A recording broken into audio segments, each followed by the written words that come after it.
रात गहरी होने के बाद ससुर जी ने मेरे कमरे का दरवाज़ा खटखटाया। रात गहरी बहो और मुझसे बोले बहो में बाथरूम में गिर गया था और मेरी कमर में बहुत दर्द हो रहा है। अगर तुम थोड़ी मालिश कर देती तो शायद मुझे थोड़ा आराम लटा लिया। और आहिस्ता आहिस्ता उनकी कमर की मालिश करने लगी और ससुर जी बोले थोड़ा और नीचे तक। पर इसके बाद जो हुआ इसकी आप तसव्वुर में भी सोच नहीं सकते, क्योंकि इसके बाद मेरी पूरी जिंदगी बखर गई थी। मेरी शादी के 4 माह बाद ही मेरे शौहर का इंतकाल हो गया था। मेरी शादी के 4 माह बाद ही शौहरी नौकरी करते थे, जिसमें उनका अचानक से हादसा हो गया और मेरी जिंदगी में ग्रहण लग गया था। मेरे वालिद ने बड़ी मुश्किल से मेरी शादी करवाई थी, लेकिन 4 माह के अंदर ही फिर से अपने मायके वापस आ गई थी। मेरे मायके में मेरी माँ नहीं थी। जब मैं 12 साल की थी तब ही मेरी माँ का इंतकाल हो गया था। इसलिए मुझे बहुत डर लगता था कि अगर वालिद मुझसे कुछ कहेंगे तो मैं किसके आंचल में अपना मुंह छपाऊंगी। माँ की मौत के बाद वालिद ने दूसरी शादी कर ली थी और मेरी सौतेली माँ मुझसे बहुत नफरत करती थी। इसलिए मुझे और भी ज्यादा डर लग रहा था।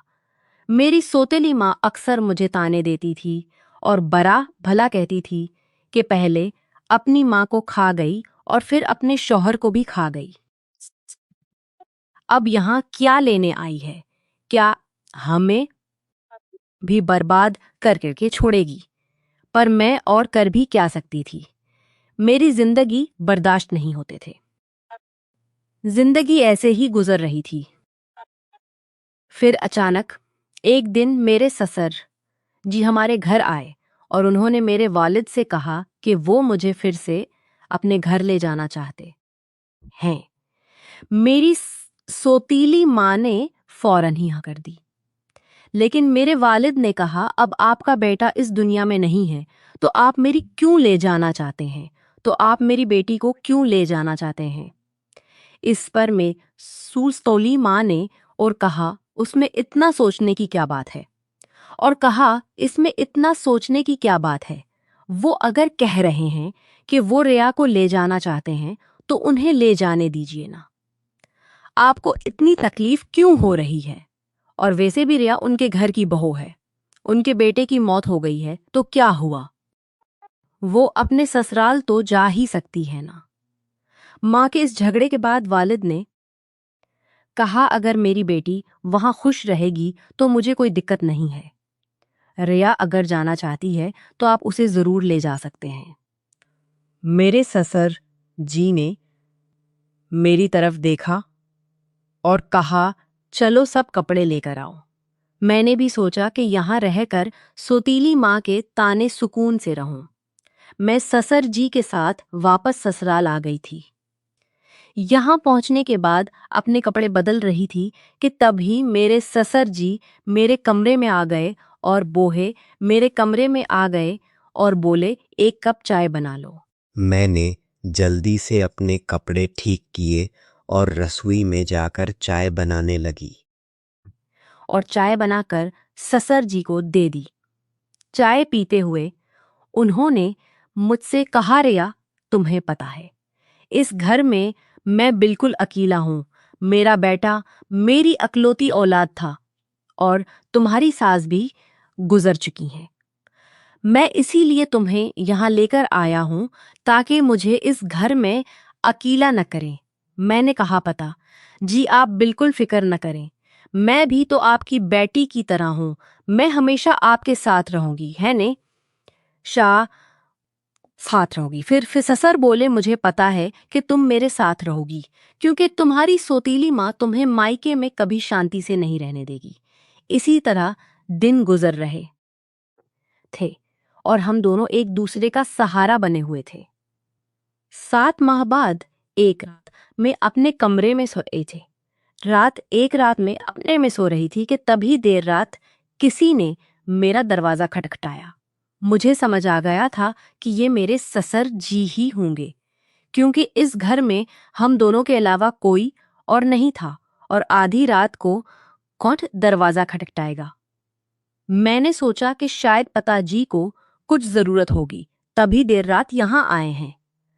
दरवाजा खुलते ही मेरे ससुर जी ने मुझे पकड़ लिया और बोले, बहू में बात रूम में गिर गया था, मुझे बहुत दर्द हो रहा है, अगर तुम थोड़ी मालिश कर दो तो मुझे आराम मिल जाएगा। फिर मैंने उन्हें अपने बिस्तर पर ही लटा लिया। मैंने उनकी मालिश करना शुरू कर दी। कुछ देर तक मालिश करने के बाद मैंने नोट्स किया कि ससुर जी मुझे अजीब तरह से घूर रहे थे। ये देखकर थोड़ी सहम गई थी। मिट एक थॉट सहम गई थी। तभी मैं बोली, पता जी क्या हुआ? आपको किस जगह पर ज्यादा चोट लगी है? अगर आप कहो तो मैं एक डॉक्टर को बुला लूं। इस पर पिताजी ने कहा कि नहीं बेटा, तुम बस मालिश कर दो, इसी से ही आराम मिल रहा है। सुनकर मुझे अब और भी अजीब लगने लग गया था। फिर मैं बोली, पिताजी आप यहीं मेरे कमरे में ही लेट जाइए। कमर में दर्द लेकर आप अपने कमरे तक कैसे जाएंगे? मैं आपके कमरे में जाकर सो जाती हूँ। मेरी बात सुनकर मेरे ससुर बोले, बेटा तुम मुझे इस हालत में अकेला छोड़कर चली जाओगी। अगर रात को मुझे बाथरूम जाना पड़ा या अगर मुझे किसी और चीज की जरूरत पड़ी, कुछ वक्त बाद और चीज की जरूरत पड़ी, तो मैं क्या करूंगा? इससे बेहतर है कि तुम येने पास आए और बोले, बहू मैं तुमसे कुछ कहना चाहता हूं। अगर तुम मेरी बात मान जाओ तो ही मैं कहूंगा। उनकी इस बात से मेरा दिल और भी ज्यादा बेचैन हो गया था। फिक्र मंद होकर बोलिए पिताजी। ससुर जी थोड़ा हंसकर बोले, आज की तुम्हारे साथ बसर करना चाहता हूं, क्योंकि अब अकेले अकेले अच्छा नहीं लगता है। मेरी बीवी के मरने के बाद मैंने सोचा था कि फिर से शादी करूंगा, पर जब बेटे की भी मौत हो गई तो फिर मैंने शादी के बारे में सोचा ही नहीं। पर जब से तुम वापस आई हो तब से तुम्हारे प्यार में दीवाना हो चुका हूं। उनकी ये सारी बातें सुनकर मुझे बहुत बेचैनी महसूस हुई, लेकिन उनकी बात का मुखालफत करने की हिम्मत नहीं हुई। मैं अपने कमरे में ही सूफे पर लेट गई, लेकिन मुझे नींद नहीं आ रही थी, क्योंकि मुझे बहुत डर लग रहा था। ससुर जी ने मुझसे कहा, वो मुझे लगता है तुमसे कुछ गलत नहीं कहा। मैंने तुमसे कुछ गलत नहीं कहा। मैं चाहता हूं कि तुम मुझसे शादी कर लो ताकि हमारे रिश्ते को कोई गंदा नाम न दे। तभी मैं हैरान होकर बोली, ससुर जी आप ये सब क्या कर रहे हैं? आप मेरे ससुर हो। ससुर का दर्जा बाप के बराबर होता है और आप मुझसे शादी की बात कर रहे हो। आप बोलने से पहले एक बार सोच तो लो कि आप क्या क्या बोले जा रहे हैं। तभी मेरे ससुर बोले, देखो बहू मैं मानता हूं कि मैं कभी तुम्हारा ससुर था, लेकिन तुम्हारे शौहर को मरे हुए अब 1 साल हो चुका है। जब मेरा बेटा ही नहीं रहा तो हमारे दरमियान ससुर और बहू का रिश्ता कहाँ बचा है? मैं भी अकेला हूं और तुम भी अकेली हो। हम पति पत्नी बनकर जिंदगी भर एक दूसरे का साथ दे सकते हैं। उनकी ये बातें सुनकर मेरा मन मज्जलजल हो गया था। मैं आगे और कुछ भी नहीं बोल पाई। एक तरफ सौतीली माँ के जुल्म और दूसरी तरफ ससुर जी का ये अजीब गरीब रवैया। मैं तो उन दोनों के दरमियान ही फंस गई थी। जैसे तीसे रात गुजरी और अगली सुबह में अपने ससुर जी की बातों पर सोच विचार करने लगी। ससुर जी का तजवीज़ मुझे नामुमकिन लग रहा था, लेकिन हकीकत मुझे कुछ फैसला करने पर मजबूर कर रही थी। फिर मुझे ख्याल आया कि मैं वालिद से जाकर बात करती हूँ, लेकिन ये सब बातें कि मैं अपने वालिद करने की हिम्मत में नहीं हुई, क्योंकि मुझे पता था कि वालिद से बात करने के बाद मेरी जिंदगी में और भी नई परेशानियां आ सकती हैं। इसलिए मैं उनके पास नहीं गई। एक दिन ऐसे ही शाम को फिर से मेरे ससुर जी ने मुझी से कहा, बहू, मैंने तुमसे कुछ गलत नहीं चाहा। मैं बस इतना चाहता हूं कि तुम हम दोनों की संसान जिंदगियों में खुशियां भर दो। मैं अकेला नहीं रह सकता। और तुम भी कब तक अकेली रहोगी? तुम्हें भी तो शौहर की जरूरत सताती होगी। ससुर जी के शौहर की जरूरत सताती होगी। ससुर जी के मुंह से फिर से ये सब अंदर से कान पड़ने लगी थी और आगे कुछ बोल ही नहीं पाई। वक्त आहिस्ता आहिस्ता बीतता चला जा रहा था और ऐसे ही आहिस्ता आहिस्ता मेरे और ससुर जी के दरमियान एक अजीब सा रिश्ता बनता चला जा रहा था। शौहर की मौत के बाद मैंने सोचा था कि अब मैं इस दुनिया में बिल्कुल अकेली हो गई हूँ। लेकिन मेरे ससुर जी ने मेरे पर जो जज्बात जाहिर किए थे, उन्होंने मेरी जिंदगी को एक नई समत में मोड़ दिया था। उनके अल्फाज ने मुझे अंदर तक झंझोड़ कर रख दिया था। जब भी मैं सोने जाती थी तो उनकी कही हुई बातें मुझे परेशान करती थीं। वो कहते थे कि मेरे साथ रहने से उन्हें अपने अकेलेपन का एहसास नहीं होता और वो चाहते थे कि हम दोनों एक नई जिंदगी की शुरुआत करें। इस रात की बातचीत के बाद मैं खुद को बहुत उलझन में पाया। मेरे मन में कई सवालात उठ रहे थे कि क्या ये करना सही होगा? क्या ये मुआशरे के उसूलों के खिलाफ नहीं जाएगा? लोग क्या कहेंगे कि शौहर के मरने के बाद अपने ही ससुर से शादी कर ली? लेकिन कहीं ना कहीं मेरे दिल में ये बात भी थी कि शायद सच में मेरे ससुर अकेलेपन से जूझ रहे हैं। मैंने बहुत सोच बचार के बाद अकेलेपन से जूझ रहे हैं। मैंने बहुत सोच बचार के बाद उनसे बात करने का फैसला किया। एक रात मैंने ससुर जी के दरवाजे की कंडी खटखटाई। उन्होंने दरवाज़ा खोला और मुझे देखकर थोड़े हैरान हुए। मैं उनके कमरे में गई और बोली, ससुर जी, मैं आपसे एक बहुत ज़रूरी बात करना चाहती हूँ। उन्होंने मुझे बैठने के लिए बोला और बड़ी संजीदगी से पूछा, क्या हुआ बहू? तुम इतनी रात यहाँ क्यों आई हो? मैं थोड़ी हिम्मत जताते हुए बोली, ससुर जी, मैंने आप तजवीज़ के बारे में बहुत सोचा है। मैं समझती हूँ कि आप अकेलेपन से जूझ रहे हैं और एक साथी की ज़रूरत महसूस कर रहे हैं। इस रिश्ते के लिए मेरी एक शर्त है कि हमारे दरमियान हमेशा प्यार और इज्जत का रिश्ता रहेगा। आप मुझे बेटी की तरह इज्जत देंगे और मैं आपको बाप की तरह एहतराम दूंगी।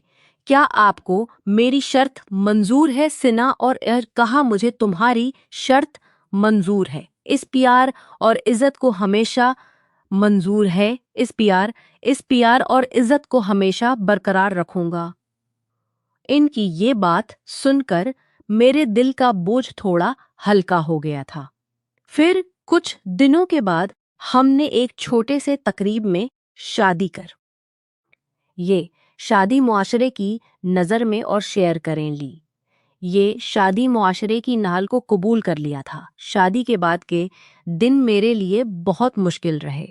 गांव के लोगों ने तरह तरह की बातें करना शुरू कर दी थीं। रिश्तेदारों ने भी हमसे दूरी बना ली थी।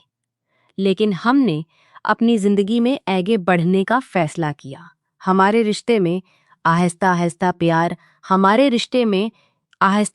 प्यार और समझ बढ़ने लगी थी।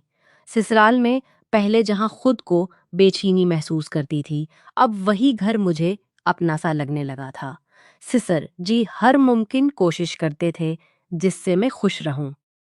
उन्होंने मेरी हर छोटी बड़ी ज़रूरत का ख्याल रखा था और मेरी हर छोटी बड़ी ख्वाहिश रखा था। मेरी सारी ख्वाहिशें पूरी करते थे। वो हर दिन मेरे लिए कुछ ना कुछ खास करने की कोशिश करते थे। कभी मेरी पसंदीदा खाने की चीज़ें लाते तो कभी मेरे लिए नई नई साड़ियाँ लाते थे। आहिस्ता आहिस्ता मैंने उनके पर एक अलग तरह का एहतराम महसूस करना शुरू कर दिया था। हम दोनों ने मिलकर एक नई जिंदगी की शुरुआत की थी। सिसर जी अब मेरे जिंदगी का एक लाजमी हिस्सा बन चुके थे और अब हमारे दरमियान का रिश्ता सिर्फ ससुर और बहू का नहीं रहा, बल्कि अब हम दो जिस्म और एक जान हो चुके थे। उन्होंने मेरी बंजर जिंदगी में बरसात की थी।